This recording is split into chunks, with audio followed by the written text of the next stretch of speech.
So now the next thing we're gonna actually talk about is how to deal with clients that have really big gaps and holes. Let's say that this is the client's lash line and they have all these lashes, but then here they have a hole. So what should you do in this case? So there's a couple of different things that you can do as a lash artist in order to deal with this particular issue. So depending on how big the gap is, if it's about, let's say 3 to, let's say 4 millimeters, you can actually use fans just to cover it up. So what you would do, let's say you're doing 6D everywhere, right? You're doing 6D. In this case, you can just put 2 10D fans on these lashes that are on the side of the gaps, so 10D.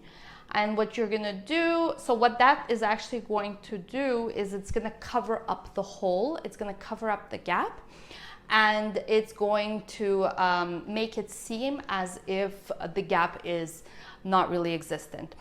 But this is only possible if your client has a fairly small gap. Now, what should you do as a lash artist if the gap is fairly significant? So if it's a really big gap, what you can actually do is called the bridging technique.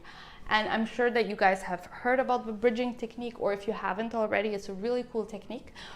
So what you can do for this technique is, let's say this is the gap, okay?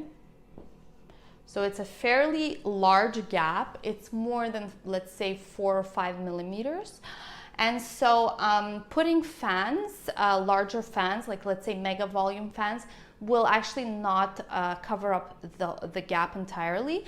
So what you're gonna wanna do is take a classic lash, usually 0.15 or 0.18 works really, really well.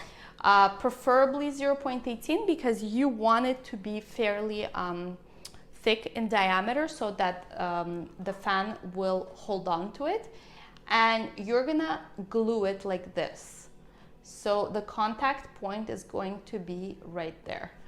And so after that, after you have glued it, you're actually going to take some fans.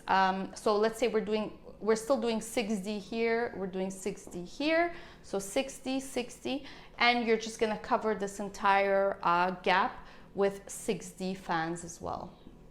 And so let's say this is a 6D fan, and the gluing area is going to be on the lash that you have glued, that is going perpendicularly like this.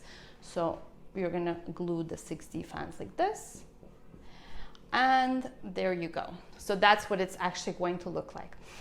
Now, in the worst possible case, where the gap is actually noticeably bigger than what we've just spoken about before here. So in that case, what you're gonna wanna do, if the client insists on having lashes and you determine that it's safe for them to have lashes, let's say the gap is actually 8 millimeters, okay? So this is the gap that they have in their lashes. The most advanced technique that you could do is putting 2 classic lashes like this, perpendicularly to their regular lashes that are growing straight. You're gonna put 2 lashes. You're gonna connect them here with the adhesive, with the glue. And then you're gonna do the exact same thing we did previously. You're gonna we're still doing 6D to make things easier. And so what you're gonna do is just connect, put the fans here, and you're going to glue them the same way here. But since there's a bigger gap, you just wanna make sure that they're more secure. You're not going to put any glue in this area, but it's the second part of the second lash, the classic one here, is actually just going to help secure them. So that's the last way that you can bridge the gap in between the lashes and hopefully give your client that really nice full look that they're going for. Hopefully you guys like this video. If you did, please be sure to like and subscribe to our channel. I would love to hear your thoughts on this if you have tried it before with your clients. And I would also love to know which types of lashes you guys find the most difficult to work with. Thank you so much.